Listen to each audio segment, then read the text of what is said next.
Hey friends, and welcome to the Happy Hour. My name is Jamie Ivey, and you are listening to the Happy Hour podcast with Jamie Ivey. And I'm your host today, and every single week I get to be your host.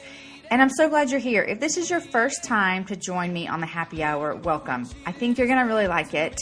If this is your 35th time, I'm so glad you're back.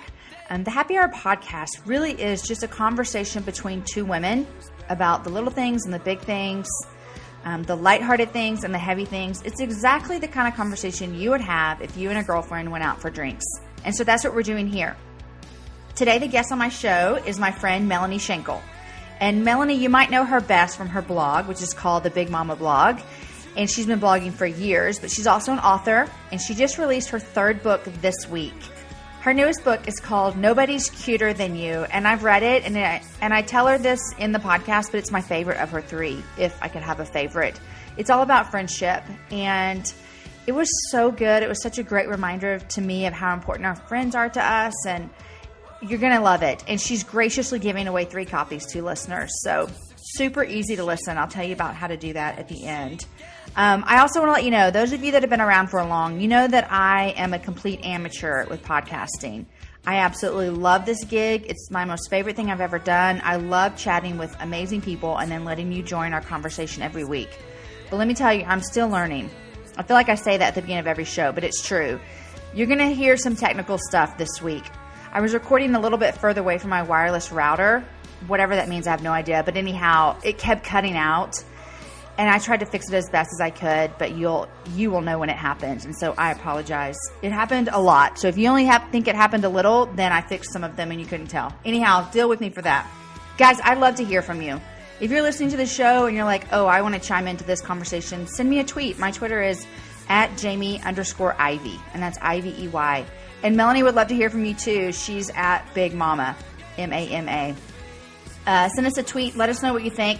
I have one more request for you. I'm just starting an email list. And so if you go to my blog, it's jamieivey.com. On the right-hand side is a place where you can give me your email address. And I'm not going to sell it to anybody or do anything like that. But I want to keep you up to date with what's happening with the podcast. So just go there. It's super easy. It'll take you 25 seconds. So I'd love it if you did that.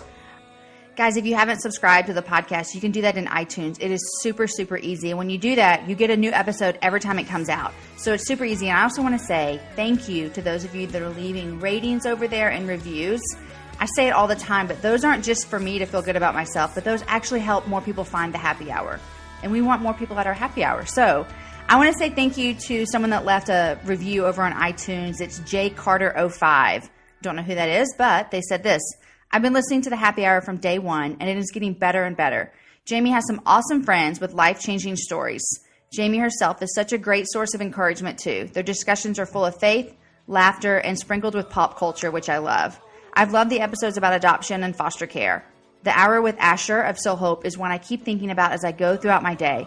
Jamie, you're doing a great job. Thanks for sharing your life with the world. It's always exciting to see when a new one is posted. And Jamie's book recommendations keep my Kindle full. Thank you so much. I always have book recommendations on here, and I forgot to ask Melanie this week what she's reading, but she has a book out, so you all need to go get her book. But you know what? You're right. I have some amazing friends. It's an honor that I get to have all of these awesome friends that come onto my show whenever I ask them. It's great.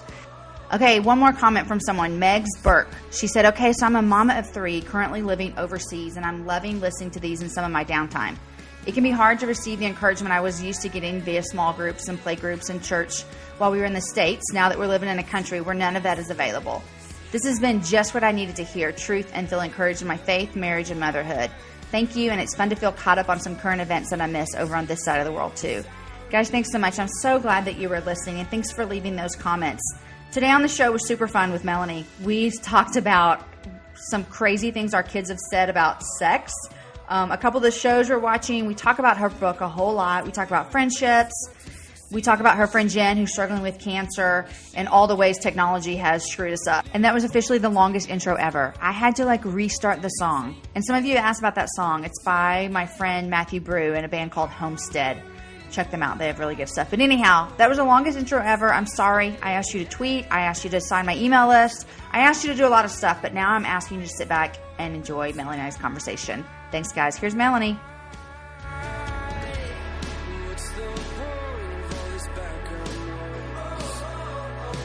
I've got my microphone. I'm just getting my earbuds in. Hey, we're fancy.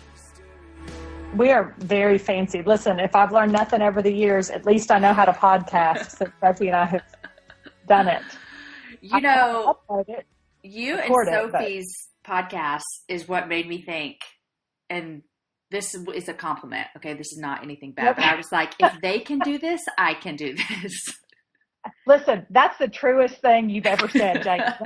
I mean, we laugh so hard when we think that we've been doing that podcast since like 2007. We're like, how were we even smart enough to pull that off? Okay, can I tell you that is hilarious? I have been listening to y'all's podcast for a while, off and on, and I remember I would listen and I would be like, I'm so intrigued, and I know so much about their families and Steinmart and their dogs, and I can't stop listening. We always laugh because Carol, who's our editor at Tyndale, she's like, I listened to that thing. And she said, and as I'm listening, I lay on my bed and think, why am I listening to this? And she goes, but I can't turn it off. And I was like, I know. I can't explain it. It's so true. And I love it so much. And Aaron would ask me when I was telling him I want to do a podcast. He's like, well, what's your topic? What are you going to talk about? And I was like, no topic, just everything. Like, just whatever I want to talk about. That's what I want to talk about. It was funny because a girl said, I said this on our podcast that Sophie and I just did. I said some girl like emailed me and said that her husband walked in the kitchen and thought she was just like eavesdropping on somebody's phone conversation. And she was like, no, this is a podcast. But that's what you feel like, honestly. You feel like we have three-way calling, but you and Sophie don't know we're on. We're not aware. Not aware. So, oh my gosh. So did y'all have a good Easter? You know, it was good. It was very low key, which is how I have seemed to make holidays around here lately. It's just low key. Yes, that's nice. Aaron played. He leads worship at our church, and he led all 4 services yesterday. So, oh my gosh, I understand that that's his job. But but I'm always like, I wish that we could hang out as a family on Easter. Yes. But it is what it is, you know? Yes. So some friends of ours have a potluck every year. And so I took the kids over there and it was fun. And Aaron stopped by for a little bit, but it was good. Yeah. Y'all? Good. Yeah, we were good.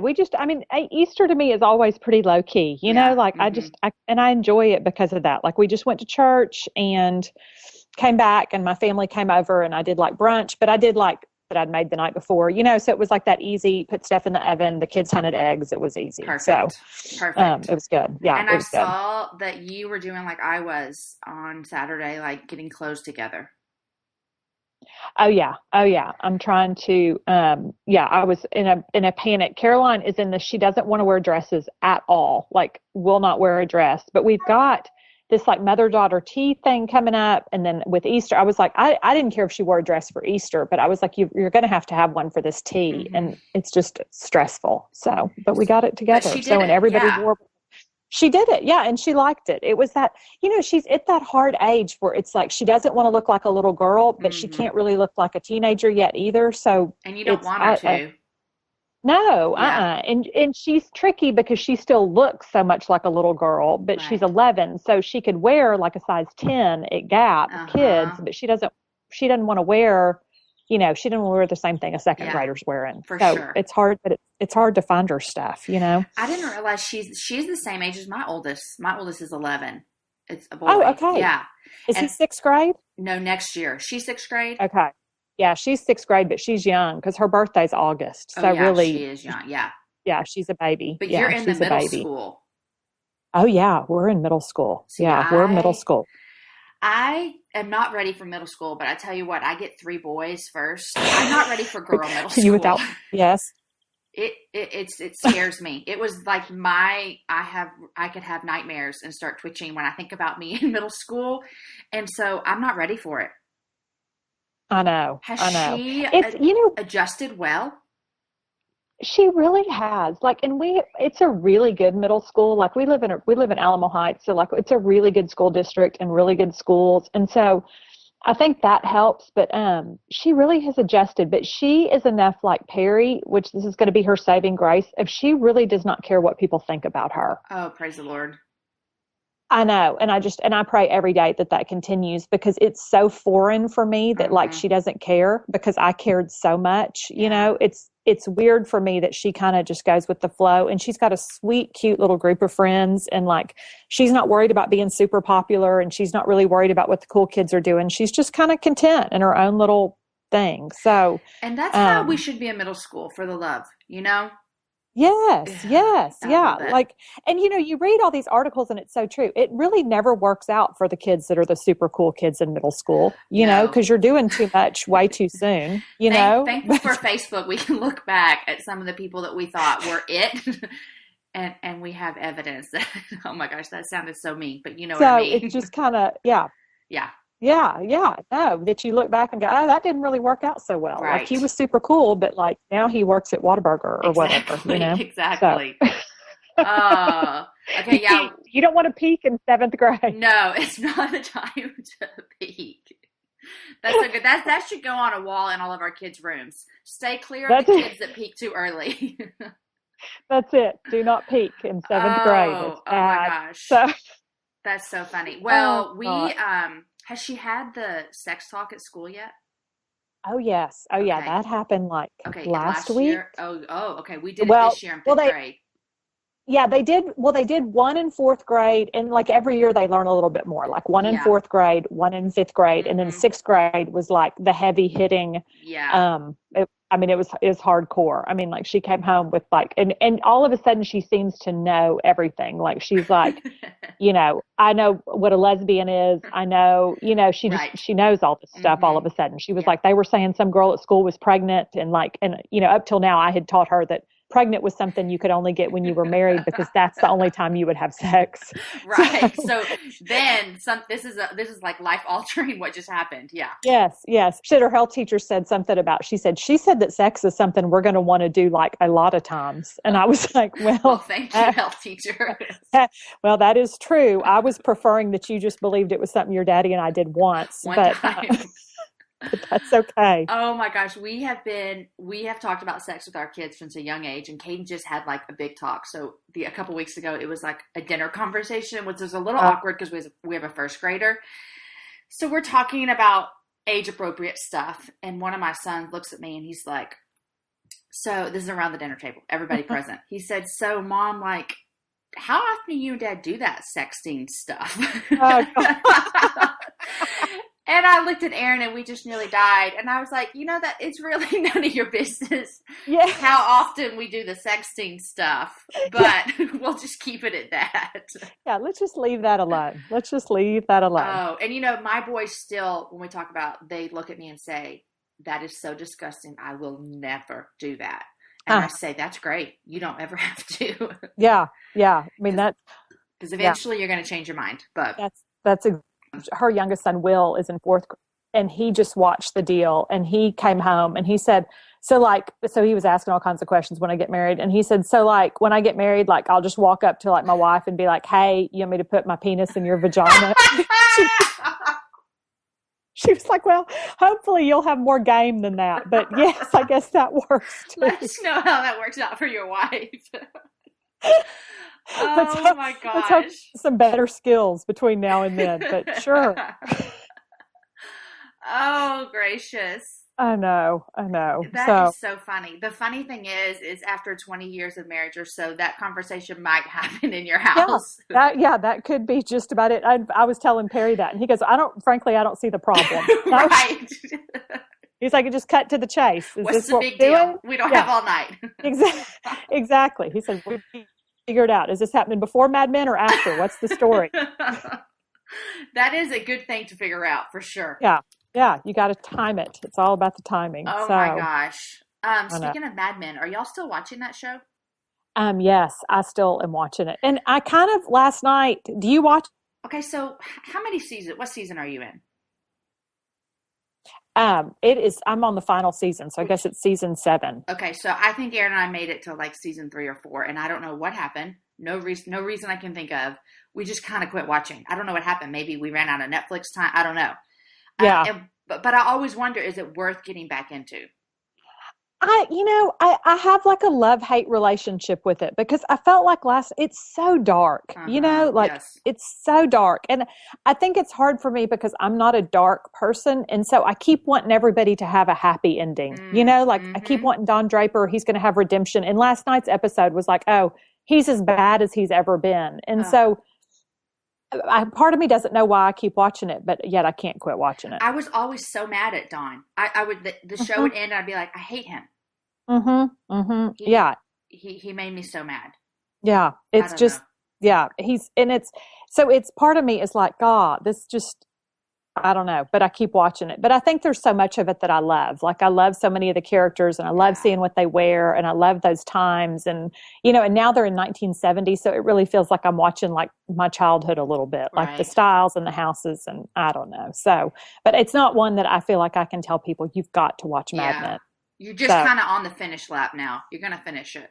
Yeah. There's only 7 episodes left. Really, in the entire show. Yeah. Oh, yeah. You can't so it stop ends. now. Yeah. No, I'm in now. I'm in 6 more hours of Mad Men. Do y'all watch Walking Dead? No, I don't watch Walking Dead. Okay. Is it good? But it's zombies, right? Okay. So I don't know how long ago this started, but Aaron had been watching it and I would see him watching. I'd be doing something else and he'd be like, you want to watch this with me? I'm like, I refuse to watch a show about zombies. I have way better things to do with my life. Zombies do not interest me. And then one night I watched whatever he was watching. I was probably on my computer or something and watched it. And I was so in. And so I had been watching it and the character development is really good. There are zombies, but I told my girlfriend last night, I was like, they're fake. Like, it's weird, whatever. I really, really, really like it. And that's weird because I'm not a zombie person. Like, I don't like stuff like that. I think it's stupid. But I really loved it. So I don't know. Okay. Well, maybe I need to look into it. That would be a binge worthy. Okay. I've been watching, Sophie got me on The Good Wife. So that's what I've been watching like in my spare time is The Good Wife. Right. Which I like. So. Aaron came home the other day and was like, hey, have you ever watched this show, Friday Night Lights? And I was like, yeah, all last summer when you were gone. That's all I did. I watched it all. I know. I loved that show. Oh, that's one I'll still, like, even right now, like, I constantly keep it on, like, where it records on my DVR when old episodes come on. And, like, if I'm just here and doing, like, and I just want the TV on kind of in the background, that's always what I put on. So people told me about that show for years, and surprisingly, I couldn't get into it. And I love football, and I love everything the show is about. And then finally, last spring, I, like, dove in and just, I couldn't stop. Like, I remember I took the kids to VBS. I would come home and for 4 hours I would watch Friday Night Lights and then I'd go pick them up. It was like, thank you for letting me watch Friday Night Lights, which is the worst thing that we should use VBS for, but whatever, I did it. But I love that show. It's so good. That's my favorite of all time. It really is. So wonderful. So wonderful. Okay. So you have a new book that just came out yesterday. Yes. Third book. I did. Third book. I know. Is that insane? It's insane because I was looking back. I've read them all and they're all fabulous, but I was looking back and you've released a book every year for the past 3 years. I know. It's the dumbest. I don't recommend that to anybody. I don't know what I was thinking. That is insane. It's so, Jamie, it's so my personality because I'm like an all or nothing. Like, it's almost like the reason I have managed to blog almost every day for the last 8. I'll be like, well, I'm done. I'm never doing that again. Like, I'm done. Okay, wait, I lost you for a second. How many years have you been blogging? Okay. Since 2006. Oh my gosh. Yeah. So almost, so 9, it'll be 9 years this July. Do you have these printed out anywhere? No. They're all on the internet. It's all on, if the internet goes away. The internet, well, oh, if the internet ever goes away, that could be bad and good for some people. Yes. Okay, so previously, if you're listening, okay, here's the deal. I somehow over the past couple of years have like acquired a ton of friends that are authors, which is so fun. But here's something I didn't know that some people might be listening that might know. So what was your last book before this one? The Antelope in the Living Room. Okay, Antelope in the Living Room. When that book came out, you were probably already writing this book, weren't you? Yes. Yeah. Because that's how it works. Like, I didn't realize that before so many of my friends were writing books, that y'all are constantly writing new material before the other one even comes out. Yeah. Yeah. I mean, this book release is the first time, like, I am not writing anything right now. And this is the first time, like, with the other books, Yeah. it was like I was always working on the next book. And so it was almost weird because when the new book would come out, I would be so into the book I was writing then that I would almost be like, I don't even remember this other book. Oh, yeah. Like, I can't even remember it right now. Because your mind has So, shifted so much to the other one. so it's kind of been nice. But when I turned this one, Nobody's Cuter was due October 1st. Uh-huh. And when I turned it a while, like maybe a year, just because I just needed, well, number one, I'm out of stories. And number two, We I was need like, some my brain new life needs a to break. happen. I do. And I was just exhausted, where it was just like, what was I doing? But I felt like I knew those three just came not easy because it doesn't come easy, but it's like I had them in my head a little bit, like what they would be. And now I have nothing in my head now. Okay. But in the beginning of this book, you said this isn't the book you were going to write. So do you have another book? Well, I do. The book I was going to write originally was going to be it was going to be a little bit, I don't know, just a little more of like my spiritual journey of like kind of remembrance stones of how my faith was defined and where God really showed up in my life. But it just for a lot of reasons became too much for me to write right then. Well, this new book, Nobody's Cuter Than You. What kind of happened last year about this time when I went to Tyndale? Yeah, Nobody's Cuter Than You. And so when I went to Tyndale last year, Okay. I just heard a weird noise. But when I went to Tyndale last year, we went and we just started talking, and it really became like, I just said, this book is so hard for me to write. I'm just really struggling. I can't come up with the words. I don't know what to do. And so they said, why don't you go ahead? And I said, but I know my next book's going to be about friendship. And they just said, why don't you go ahead and write that book now? And I was like, done. That sounds so much better to me.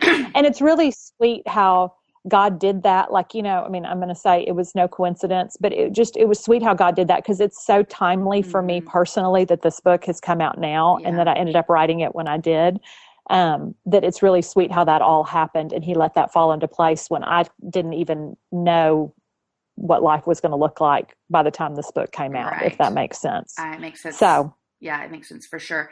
Well, like I said, I've read all your books, and I sent you a text last week that I have been reading this at the gym, and I cried so much. Not cried that the book is full of sad stories, but it was just, it makes me like reflective of friendship, Yeah.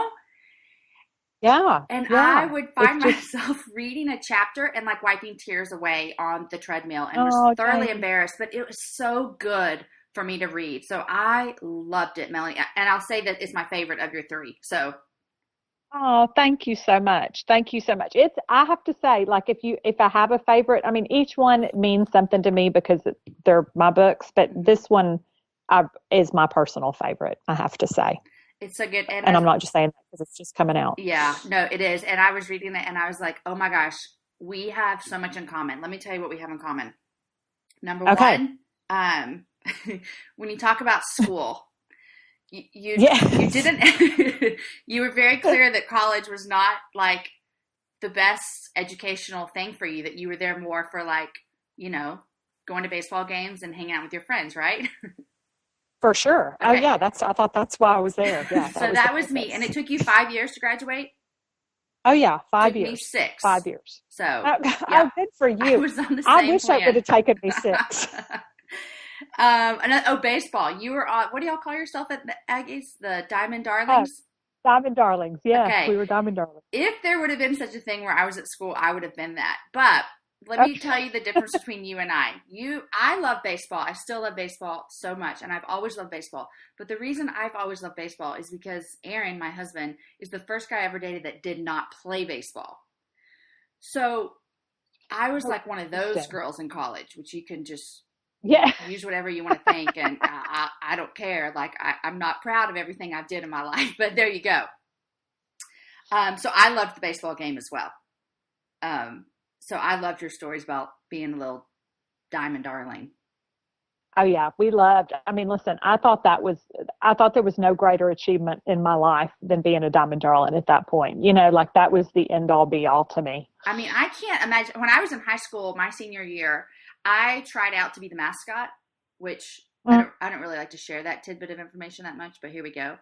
And when I say try out, nobody else tried out. So I got the job as mascot, but I did it so that I could be on the field for football games. Because I'm like, what a better place to stand and watch games than on the field. It was the best thing ever. Yeah.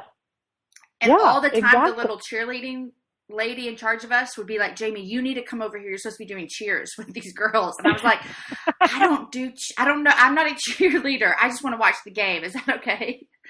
Yeah, I just want to be on the field. I don't know. What was your mascot? What was your costume you had to wear? Okay, we were the Knights. And so only if you couldn't pay me $1 million to do this now, but it was a full body piece blue leotard. Oh no. I mean, only a high school girl body can pull that off. Yes. And then a big head and like a piece of armor in front. I'll have to post a picture and just put it all out there. But yeah, I look back at that blue suit and I bet I couldn't get that over my right thigh if I tried these days. Oh my gosh. No, that's me and the Diamond Darling, the white shorts. We would wear those white shorts. And I'm like, oh my gosh, in what stage of my life could I wear white shorts, right, with like a baseball to a baseball game, Yeah, because I was active, in those white shorts.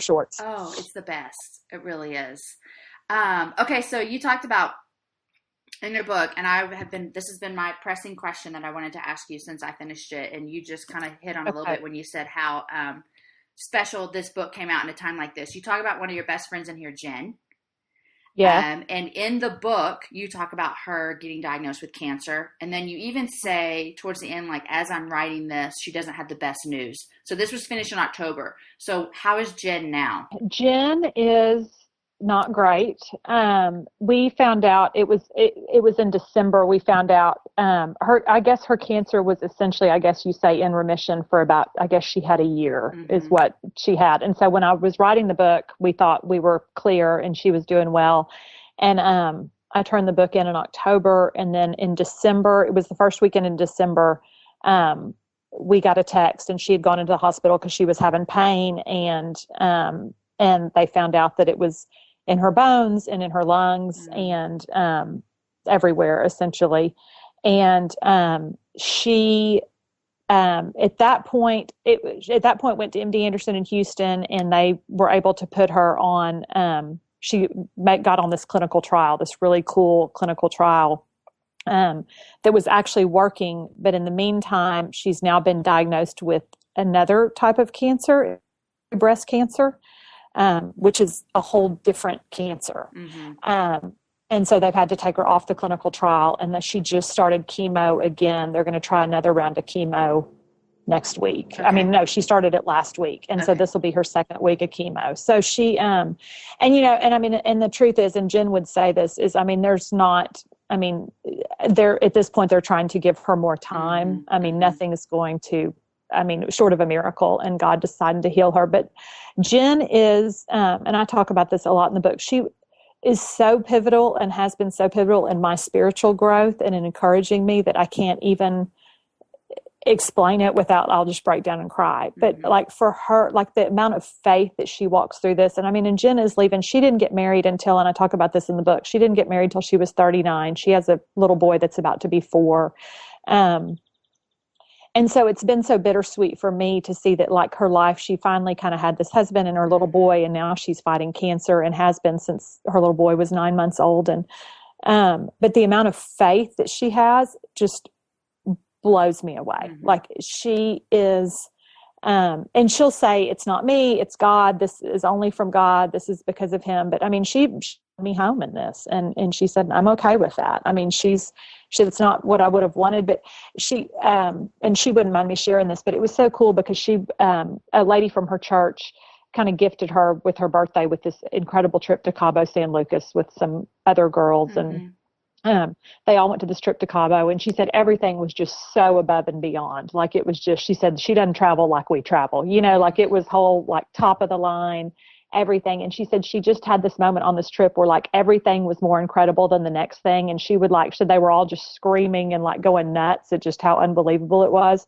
And that she just had this moment where God just really said to her, like, if you think this is incredible, wait till heaven. This is what heaven's going to be like all the time. You're not going to believe what's next. You're not going to believe what's next. And it was so she just has so much faith. And I think that's, I mean, as a mom, I just think it's your worst nightmare to think about leaving your family behind. It's, it was so funny because I had never, I know for me personally, I had never really worried about dying or something happening to me until in light of, I wouldn't want her to not have me around, So I think for her, is thinking about leaving her little boy and, and just knowing that they've got such an incredible community. I mean, their community in Dallas is so amazing, and she's got friends. I mean, you just wouldn't even believe the stuff people have done for her. That's I mean, awesome. it is total love and community in action. I mean, they've got housekeepers, they've got people to watch the baby. They've got, they've got more food than they could ever want. I mean, everybody has done they've been offered trips and things, and it's amazing. But I've told Jen, to me, it's so awesome because she's getting to see in action the kind of person she is, that people are wanting to do all this for her. That's yeah. That seems like a testament to what she's done, that now all of these people are then turning it back on her and pointing out all this love to her. Yeah. And we've even laughed, like her best friend is named Jamie, who has been her best friend since they were in junior high, and we're all friends. And Jamie even said, listen, I have been suffering from some friend insecurity because of the amazing things people do. And she said, and I start thinking, well, I've known her longer and I'm the lamest of everybody because I'm not doing all these like cool things. Oh gosh. I'm so thankful. And so that goes back to, I'm so thankful that this book, because I thought, how many times do we wish we had told somebody how we felt about them and what they were to us? And so I'm so glad this book is coming out when it was, and that Jen's been able to read it. And she's going to try to come in for my book signing on Wednesday, and she'll be at the one in Dallas. And it's so special to get to have her be a part of all of it.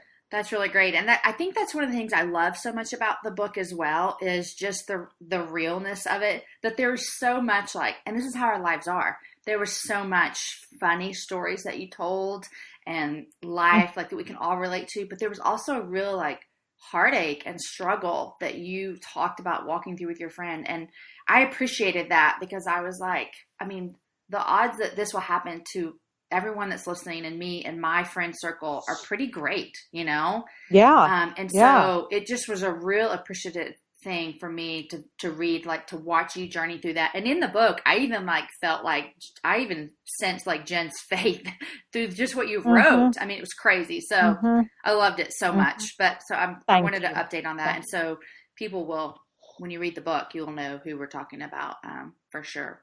Yeah.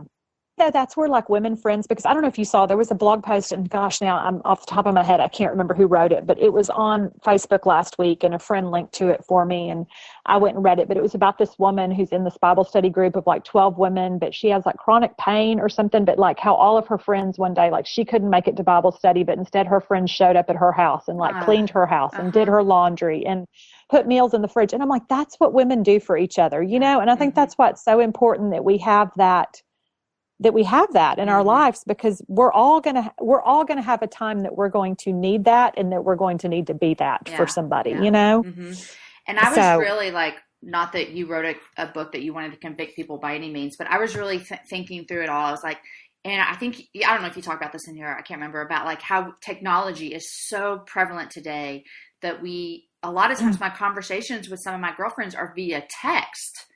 And I really was thinking man, I need to make sure that there is time in my schedule to connect with friends. And I'll tell you, I'm really bad. My closest girlfriend, your girlie, would be my Amy. And we talk all the time on the phone. But then there's so many times that my other conversation with friends here are over text. And I'm that is so dumb. Why am I work from home. Why am I not having coffee with someone every day? Because I know that sometimes I don't feel like I have the time, but time is so short. And I don't know, it was really, really good for me to read this book about friends and just think about, I need my friends to mean more than just texting. Yeah. Yeah. And I think it is, it's doing, and I can do that too. I mean, we laugh. And one of the best things Gully does for me is I can be such an introvert and I can get in my total hermit mode where like I'll stay home for days and not get out, you know? I mean, that's just me. And I mean, and she's not that way. Like she's such an extrovert. So she'll be like, okay, we're going to lunch. Get up. Let's go. You know, like she knows how to pull me back into, and sometimes I need to, and I mean, and my husband's like that too. And I'm like, God so did that intentionally because I need to be reminded that I need to get out and be with people and around people and dial in, you know? Yeah. So it's always better for my soul at the end. Like when I think I don't have time at the end, it was always worth it. Yeah. Yeah. Because it rejuvenates you. Yeah. Like, you know, when you're around your people and there's just something about the face to face. I mean, when you really get to just laugh with a friend, because texting is just because it's so much easier to text somebody super quick than to call and say, hey, I'm thinking about you. Like a little smiley face emoji that takes less time and effort. Right. So, and I'm so guilty of it. I mean, I catch myself doing it all the time because it's that thing of you're like, I don't want to get sucked into a long phone conversation or whatever, you know? I know. So, one of my favorite quotes from your book, and I have a funny story about this, and I've seen it actually on something else. It says, we absolutely need our girlfriends because no man wants to hear all the words we have to say in the course of the day. Yeah. Oh my gosh, I just died because when I had little kids, sometimes still now, well, now all my kids are in school, so not as much, but when I was stuck at home, you remember these days where it's just you and the toddlers. Aaron would come home and I would just start talking to him and I wouldn't stop, and he would like put his hand up and he would look at me and say, have you talked to anybody today? And I was like, nobody except these children. That's it. It was just so funny because he was always like, you need to talk to somebody before I get home. I cannot walk in the door to this every day.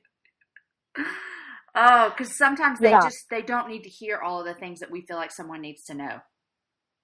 No, they don't need to hear it. And they don't want to. No, they don't. Like Perry he never wants to analyze stuff with me. Like, you know, like Gully and I can rehash a situation like 20 times. Like, okay, so then I said this and she said this. And so what I'm feeling is this. And I mean, we can go over that same scenario 20 times and just listen and keep giving advice and whatever. And Perry will like look at me and like literally give me like the wrap it up sign. Like you need to cut to the chase. Like I'm done. Like his hands are moving. Like we need to get to the end here. I don't know what's taking so long. Yes. Like what is taking so long? Or he'll just interrupt me and be like, we've already talked about this. And I'm like, okay, but I need to talk about it again. I want to talk about it some more. So funny. And I'm a verbal processor. So like I need to talk through it, and where I start and where I end can be completely different. But I got to talk it out. Yes. Yeah. And they're just like, no, it's like, what's the solution? Here's the solution. Okay. So speaking of technology, I ran across this article the other day that it says 9 things you can't remember anymore thanks to technology. Do you remember how old you were when you got your first email address? Were you in college? Well, no, I think I was out of college. I think I was 26. Wow. Yeah. So when you were in college, they didn't have the like Melanie whatever at Shankle. Yeah. They wouldn't have had Melanie Shankle because I wasn't married. Melanie Marino at tamu.edu. None of that? I guess, well, I'm thinking they must have, because I do remember that and I think I talk about this in the book. When Actually, you had I tell to the email story. your professor? Yes, I had to email my professor that homework. Yeah. And so I must have had an email address that I emailed it from. But you had to go to the computer lab because you didn't have a computer probably. No, nobody had a computer. Right. Are you kidding? Like, what is this? Like Star Trek? Nobody had their own computer. And that was unheard of. Oh, I remember like we would go to the computer lab to check your email and you'd have, however many forwards from Aunt Martha with everything you need to know. But that's it. And I think about that today, and checking my emails like the first thing I do when I get up on my phone while I'm brushing my teeth. And I couldn't check my email until I went to the computer lab then. It's crazy. Yeah. Isn't that bizarre to think about? But yeah, so I guess I had one then. But the first time Perry and I, when we got married, got our first computer, I think we'd been married 6 months. And I didn't even get how to like get on the internet. I do remember that it was like, AOL.com, whatever. And we got our first joint email address that we literally both used up until like 2 years ago. I mean, that we just had a joint email address. And then finally I was like, I guess we can join the future and maybe each, because he runs, I mean, he's got a landscaping business. And I was like, why are we sharing an email? This is the dumbest thing ever. That's true. So, yeah. Now, so does Caroline have email and phone and Facebook and all that? She has a phone and she is on Instagram because that is the way junior high kids interact. Okay. She has an email that like is her school assigned email, but she doesn't really use it except for school assignments. But she's no Facebook, no Twitter, none of that. Okay. So, and really she has not cared. And I let her get on Instagram, like, let's see how it goes. But she's so much like her daddy because she's never on Instagram. Like it was kind of almost like she wanted to be and she really could care less about it. So yeah, it wasn't as big a deal as she thought. No, it wasn't. And I mean, and she's got her little friends that she follows and her friends follow her. But I feel like Instagram, especially if you set up a private account, is pretty safe for the most part. That's good. I felt a little odd the other day when one of my kids said that one of his friends knew something about us because his friend followed me on Instagram. And I was like, oh, this is weird. Yeah. Yeah. And I definitely have that component. Like, I feel like it's become more of I have to be careful what I post on Instagram in terms of, not that I'm going to post shady stuff on Instagram, but like pictures of her or whatever, because she's very, it'll be something that I think is funny. And she's like, no, don't put that up of me. So I've started asking my kids in probably the past year, I've started asking them, is this okay if I put up on Instagram? Yeah. Yeah. I think for sure, because I don't want to, because now she's at that age. And even with my blog, it was like, there was a shift where all of a sudden it was like, my blog, but they could. And so I just would never want to embarrass her or whatever. It definitely becomes a different as they get older. So I've struggled with blogging because I used to blog a lot about my kids and adoption and stuff. And now I just don't want to put that out there because they're older and stuff. And so, it's hard. Yeah, it changes. It's funny because like, I think that sometimes I'm like, it's harder to come up with blog material now. Because it really feels like she can be a side note, like we went to church, we did this, we did that, but it can't be really a whole story about her anymore, which is kind of when I started it, she was 3. So the whole thing, that's the reason I started a blog was to kind of write about her, Well, and it's funny because there are so many blogs by moms of little ones like that, because it is a great output. It's like you get all this support online, blah, blah, blah. You have so many funny stories, but you don't see a lot of blogs about people like complaining and trying to figure out how to like get their teenage son to, stop messing around with his girlfriend on the living room. You know what I mean? Like nobody's writing about that. Yeah. No, that's not as cute. No, and you just can't because they're older. Yeah. And I think that's it, is you just can't put that out there. But it's sad to me in a way, because it's like just all this stuff. Like, I feel like as we've tried to figure out, like Caroline with the phone and Instagram and all that, it's like you need people who have done this ahead of you, because you're kind of like, I don't know. I'm an idiot. I'm going with it, but there's I feel like there's no hard or fast rule on how to do it. And I don't know. So it's like, sometimes I wish more people were writing about it just so we would kind of have a guideline or something. I don't know. I know. We need somebody that's walked before us. Yes. And it's such a new, we're really the first generation of parents, I feel like, that are really walking through this, where our kids do have phones a lot of times by 5th or 6th grade, that, because I fought the phone for a long time, but by 6th grade, I thought she's the only one that feels, it feels like she's the only kid that doesn't have one. Caden's been asking, he's in 5th grade, and he's been asking for a phone for a while. And I've just been like, there's absolutely no reason that you need one. And so no. And so we kept saying 6th grade, 6th grade, 6th grade. Well, then lately we have been letting Caden watch the kids if we go on a date, like somewhere close. Yes. And so I would leave my phone at home, blah, blah. And then finally we're like, what are we doing? We have this old iPhone that literally is taped together. That's how lovely that it is. Yeah. And so we got him a phone, and the first couple of days it was like he went everywhere with it. The other day I was trying to text him. I couldn't even get him because his phone's like under his bed, dead. The novelty wore off really quickly with my 11-year-old son, but he does have it. And so that's good, But it's not that big of a deal to him anymore. I'm sure it will be. No, Yeah, and it kind of depends. And I mean, in Caroline, I mean, I laugh because she really only has about 4 or 5. And I mean, the deal with her phone is, as I've said, like I have the right to pick it up and look at it at any Right. time. Like Mm-hmm. I can always go through it. And I mean, I'll every now and then I'll pick it up and I'll like look through her text. And I mean, you've never seen so many emojis in your life. It's like that's all it is like, what are you Yes. doing? What are you doing? I'm at lunch. Where are you going for lunch? Let's meet here. Blah blah blah. Smiley face, smiley face. You know, the whole Yes. poop emoji. And Uh-huh. I'm like, well, I just lost 8 IQ points looking at this text. So it has not been that bad. Okay. That's good. Yeah. Okay. I Let's think what I think the hardest thing is though, and this is the last thing I'll say about it, is what? I think it's hard to convey to them, like in email and stuff. And I think we all had to learn this as adults, that you can't convey a tone in text or email. Yes. That you have to be careful that people can't hear you if you're being sarcastic, and you've got to Uh-huh. think about what you're You saying. just sound rude, and you're Yeah. like, well, I was trying Yeah. to be funny. Yeah. Yeah. But it's like it's not funny. So Yeah. that's That's yeah. a good point that we all have had to learn if we've been, doing this for a while. That's so true. Yeah. So Okay, let's see if these things apply to us. 9 things you can't remember anymore thanks to technology. okay. Number 1 is phone numbers. Do you know Caroline's Totally phone number? true. No. I don't even know the first number in Cadence. No, I think Caroline's is a 6 is the first number, but that's I have absolutely no idea. I don't know that. I put it in my phone and never thought another thing about it. But here, let me ask you this question: do you still remember your home phone number growing up? Okay, I was thinking about that. I think it was something like 6465338 or something like that. But I don't remember the area code. Oh, it was 915. I remember a lot maybe. of phone numbers from. I remember my best friends. Mm-hmm. You do? I remember my best friend's phone Yeah. number. I do 444. Yeah, I can't give it because I think her parents still live in that house. So I'm still used. And that would we be a real had bummer.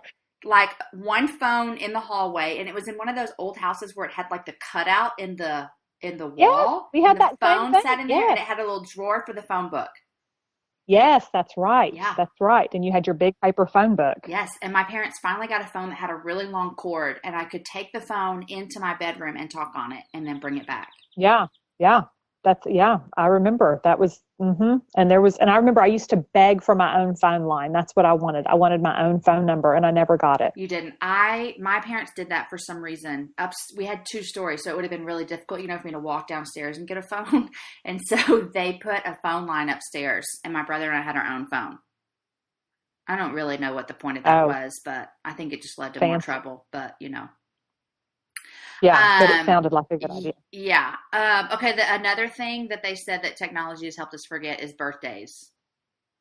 In some ways, Facebook helps me because I wish some people happy birthday that I would never know it was their birthday except for Facebook. Yeah. I think my real people, I have their birthdays on my calendar on my computer. Yeah. But sometimes I'm like, oh, look, it's so-and-so's birthday. Happy birthday. Just an easy Facebook. Yeah. Yeah. Your birthday on Facebook is like the most times anyone ever writes on your wall. It is. And I love a Facebook birthday. I think it makes it so fun because you hear from people that you normally never hear from, even if you're Facebook friends. Yeah. Okay, the third one is long division, which for me, I basically never knew long division, so it hasn't affected me. Me neither. I don't know that technology has really done much in the way of that for me. That was never a strong suit. My oldest, I told you in 5th grade. My second ones are in 3rd, and it's about 3rd where I about lose them with the math. I'm like, for sure. I got nothing for you guys. I wait till your dad gets home. I don't know. Look on the internet. I don't know what this means. Yeah. No, I don't know either. Caroline is like, Mom, if I need to find the base for the area of a parallelogram, and I'm like, oh, babe, you lost me with base. I don't know. I know ace of base, and that's about it. That's it. That's all I've got. That's all I can give you. Gosh. Okay, the next one is how to write a check. Don't you ever sometimes have to write checks for school? Yes, I do, and I'm usually like trying to find a checkbook. Yeah. The only checkbook we have is Perry has a checking account for his work because he still has to write people checks sometimes, like contractors and stuff.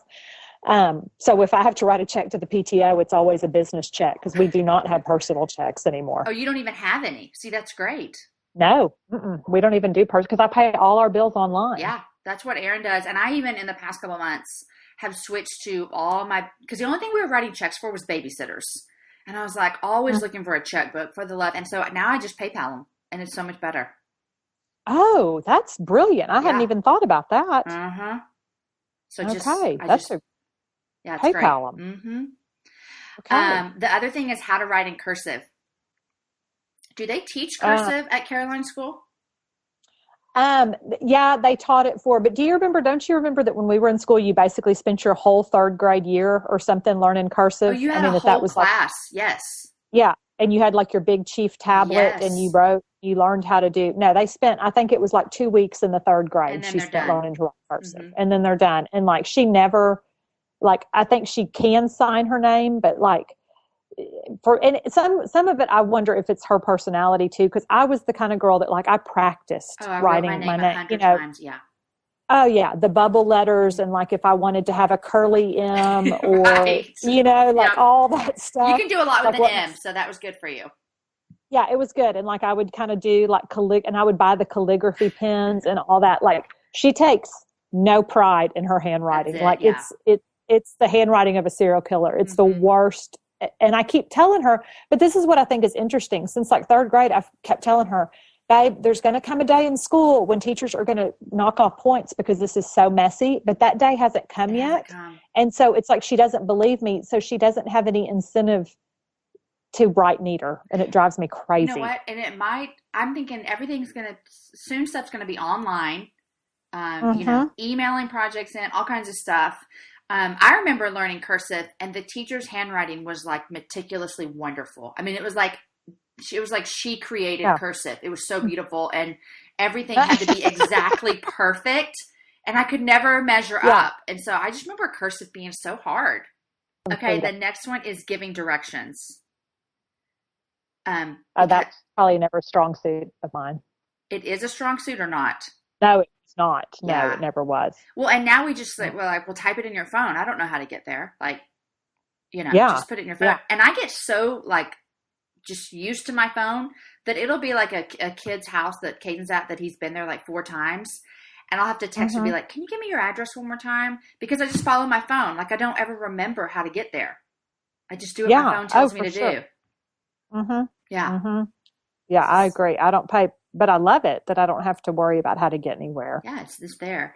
Okay, the last thing it says is how to wait for someone in public, which was like basically they're saying is you used to just like wait for them and just sit there, but now we are like playing Candy Crush or Instagramming or all kinds of different kind of stuff that we cannot sit without our phones. I think I'm that way. Are you that way? Oh, I'm so that way. Like sometimes I find myself at a stoplight checking Instagram to see if there was another picture from the last stoplight. Like, I don't know what I'm going to miss. Yeah, I feel like I've, and I feel like I've gotten so bad that I even like, I'll watch TV and still be looking at my phone. Uh-huh. Yeah. It's so crazy. I lost my phone a couple weeks ago for like 2 days. Oh no. I know. And first, it was very stressful because I was like, what if someone needs me? And then by day 2, I was like, this is actually the best thing that's ever happened to me. Nobody can get me. And it was kind of freeing for a little bit. Yes. But then I found it and everything got back on with life. But, for 2 days, I didn't have any contact. I was like, I feel like I was an alien. Like I couldn't connect to the world. Which is kind of stupid, I know. But you know what I thought about the other day, though? Like, think about when we were in school, like, because the other day Caroline went to school and she wasn't feeling good. And I was like, well, just text me or call me if you're not feeling good. Well, I was able to still go run all my errands and do everything because I knew she could get me. But you think our moms, like, I mean, they were kind of, I mean, it could be hours before they could get a hold of our moms. Yes, hours. So that's weird to think about that. And you didn't know any better. No. But now, like, if I walk out of the house, immediately will turn back around to go get it. Like I'm not going somewhere without my phone. Because what if? I mean, you never know. Yeah, you never know. What if there's an Instagram emergency and I've missed it? I know. Exactly. There are a lot of emergencies that could happen from my house to school that I would definitely need to know about. Oh, that's it. I feel the same way. And just see, okay, there's an example of how our moms used to have to wait, or we used to have to wait on our parents. So last week, I was actually in the middle of recording a podcast and I saw that one of the kids' teachers was calling me. So I sent her a text and I was like, do you need me? I'm busy.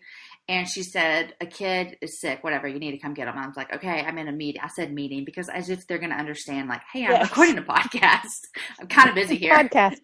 So I said, I'm in a meeting. I'll be there when I'm done, you know. And so I got there like 45 minutes later and I'm on the way there and the school calls me again and they're like, are you coming? And I was like, I'm on my way, yes.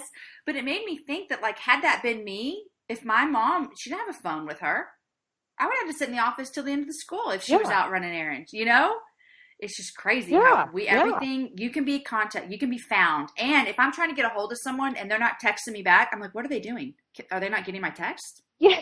Like, we expect everybody to answer us 5 immediately. minutes. Yes. Yes.